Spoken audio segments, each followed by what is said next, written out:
plants have provided humanity with many of the basic important materials required for our day-to-day living, which includes oxygen, food, clothing, timber, as well as a source of compounds that we take advantage of as aromatherapists as essential oils, resins.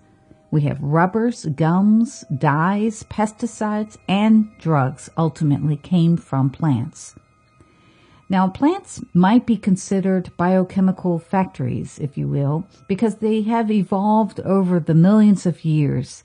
So when we're looking up close and we're seeing the various type of secretory structures, this is also influenced and controlled by the genetic and the ecological factors, and significantly by the mode of extraction from the plant. This type of secretory structure is important, and it differentiates it by its characteristics of the plant family. So in other words, they're not all going to look the same.